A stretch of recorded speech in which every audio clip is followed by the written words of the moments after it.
Hello tout le monde, je vous retrouve ce soir pour débriefer la 18e étape du Tour d'Italie. 144 km pour arriver à Cesano Maderno. Une étape promise sur le papier aux sprinters, mais attention, le manque de fraîcheur en troisième semaine et la difficulté de la première moitié d'étape pouvaient jouer en faveur des échappés. Échappés ou sprint à l'arrivée, eh bien, cette incertitude va être balayée très rapidement. Dans la première heure de course, 36 coureurs vont former l'échappée de la journée. Avec ce nombre de coureurs à l'avant et la présence de Caden-Groves, Mats Pedersen et Wout van Aert, le scénario était clair, c'est bien l'échappée qui allait se disputer la win de cette étape. Le peloton maillot rose a donc déroulé en toute tranquillité, pas de changement au général au terme de cette étape. À l'avant, inévitablement, ce sont Mats Pedersen, Caden-Groves et donc Wout van Aert qui vont faire office d'épouvantail. Mais si Groves et Pedersen peuvent compter sur deux équipiers, contrôler un groupe de 35 coureurs avec aussi peu de main-d'œuvre paraît alors très compliqué. À 55 km de l'arrivée, l'échappée en termine avec les difficultés. Rémi Rochas de Groupama tente alors de faire bouger les lignes. 3 hommes se détachent à l'avant.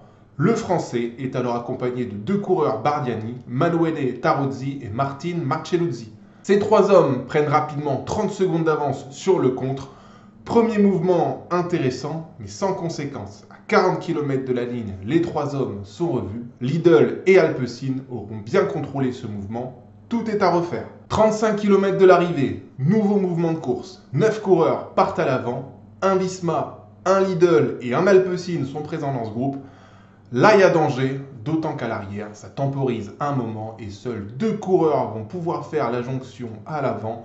Alex Edmondson de Picnic et Nico Denz de Red Bull. À 27 km de la ligne, les 11 de devant ont 1 minute de crédit sur la vingtaine de bonhommes en chasse qui continuent de temporiser. Le bon coup, l'étape semble être partie pour de bon. On retrouve alors à l'avant Nico Denz de Red Bull, Édouard Plancard d'Alpecin, Driss de Bonte de Decathlon, Dan Houle de Lidl, Davide de Preto de Jayco, Alex Edmondson de Picnic, Mirko Maestri de Polti, Dylan Van Baarle de Visma, Filippo Mali de Bardiani, Larry Warbasse de Tudor et Nicola Conchi d'Astana.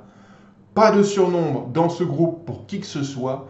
Il va falloir avoir le nez creux et les bonnes jambes pour l'emporter. À 18 km de l'arrivée, Nico Denz met la pression, prend les virages à la limite et appuie fort sur les bouts droits.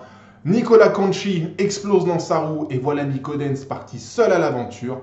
L'Allemand est impressionnant de puissance et à 12 bornes de la ligne, Denz a déjà un avantage de 30 secondes sur les 10 hommes en contre qui commencent eux à se regarder ou à se mettre des sacs. Dans ces conditions, le final semble quand même être joué. Nico Denz n'est jamais revu et déroule jusqu'à la ligne pour emporter sa 3e victoire sur les routes du Tour d'Italie après ses 2 victoires d'étape en 2023. Le groupe de contre est réglé par Mirko Maestri de Polti. Suivent après Plancard, Mali, Edmondson, De Bonte, Houle, De Preto, Conchi, Warbasse et Van Baarle. Très belle explication sur cette fin d'étape et très gros coup de force de Nico Denz. Alors, j'ai dit pendant le résumé qu'il allait falloir être fin pour s'imposer dans le final. Eh bien, factuellement, absolument pas. Premier point, Nico Denz a réagi à contre-temps quand les 9 sont partis à 35 km de l'arrivée. Donc, premier effort très violent pour se glisser à l'avant, effort qui aurait pu lui coûter dans le final. Et deuxième point, et là ça a été très impressionnant, à 18 bornes de la ligne, il s'est mis en tête de groupe, a fait un bout droit à fond, un virage tendu et un autre bout droit à fond et s'était plié. Nicola Conchi a explosé et personne n'a su enchaîner derrière. La cause était entendue dans les 15 derniers kilomètres et Nico Denz est venu claquer l'étape à 45 km/h de moyenne, magistrale simplement. Et du beau moqueur de l'équipe Red Bull qui a perdu Roglic, je le rappelle, il y a 48 heures. Au général, rien ne bouge. Del Toro, Carapaz et Simon Yates ont la main sur le podium. Explication à venir demain et après-demain. Pour les autres classements distinctifs, je profite qu'il y ait peu de choses à dire sur cette journée pour faire le bilan. Le cyclamen et le maillot bleu meilleur grimpeur sont joués, sauf accident. Pedersen, avec ses 4 victoires d'étape, a fait le ménage. Même chose pour Lorenzo Fortunato. qui, je pense, va claquer un record de points au terme de ce Giro. L'Italien aura été impressionnant de constance et ce n'est pas fini. Une victoire d'étape est encore accessible pour lui dans les 48 heures à venir. Et enfin, dernier point avant de vous parler de l'étape de demain, Juan Ayuso est sorti par la petite porte en abandonnant dans la première heure de course de cette étape. Au-delà de ses problèmes physiques, genoux suturés, piqûres d'insectes et que sais-je encore, l'Espagnol aura factuellement déçu au terme de ce Giro, et ce, malgré son excellent début de saison. Alors, certains parlent d'ego, et je ne sais pas s'il s'agit de cela, et si le garçon a du mal à supporter l'ombre dans son équipe, mais très factuellement, je pense pouvoir vous convaincre de l'égoïsme et du manque de courage du bonhomme quand les choses ne vont pas dans son sens. Premier point, historiquement, je n'ai jamais vu rouler Juan Ayuso pour quelqu'un d'autre que lui. C'est quand même dommage quand on voit que tout le monde joue le jeu dans l'équipe UAE, Pogačar compris. Pogačar compris.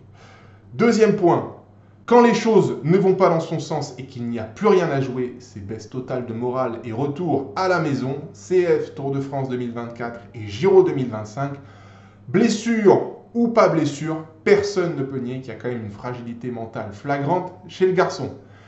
Et personnellement, je trouve ça un petit peu gênant. Et non, UAE ne le bride pas, bien au contraire.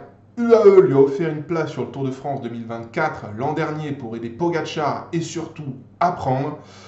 Et on avait bien senti que ça avait coûté à Ayuso de passer ne serait-ce qu'un relais à Adam Yates et Almeida dans le Galibier. En cette saison 2025, UAE a encore compté sur lui en lui donnant le lead sur le Giro, mais aussi sur Tirreno et en Catalogne. Ça avait bien marché, et c'est vrai, jusqu'à la semaine dernière. Et le Tour d'Italie, factuellement, a tourné en eau de boudin pour Ayuso, qui a vu Isaac Del Toro lui voler la vedette. Alors, au-delà de ça, je ne sais pas évaluer les blessures d'Ayuso, donc je ne sais pas évaluer son abandon du jour. En revanche, la conséquence, c'est qu'Isaac Del Toro ne peut plus compter que sur 5 bonhommes pour les 2 étapes à venir. Pas d'amertume, pas d'animosité à l'endroit de Juan Ayuso, je fais juste un constat factuel et cinglant de l'attitude de l'Espagnol. Je pense vraiment qu'il va manquer à Del Toro dans les jours à venir. Ceci étant dit, je lui souhaite un prompt rétablissement et un bon courage pour la suite de la saison et de sa carrière. On aura évidemment l'occasion de reparler de ce talentueux bonhomme dans les mois à venir. Mais je pense quand même qu'il y a beaucoup de boulot à faire là-dedans pour Juan Ayuso. Ok, parenthèse Ayuso refermée. Demain, 19e étape, 166 km de Biella à Champoluc, 5 ascensions répertoriées, que des bangers. Pour le général, la bataille se lancera au plus tôt dans San Pantaleon et au plus tard dans le col de Joux. Grosse bagarre et gros changements à venir. Isaac Del Toro peut-il encore retarder le changement de pouvoir sur ce Giro? C'est là toute la question de demain. Ce sera son objectif, mais il va falloir être très solide. Simon Yates et Carapaz ont faim, très faim, mais pas que. Derek G et Giulio Pellizzari seront des menaces à prendre très au sérieux de tous. Je vous laisse ici. Je vous capte samedi matin pour le débrief de cette étape qui a tout d'une étape reine. Prenez soin de vous et à très vite. Bye bye.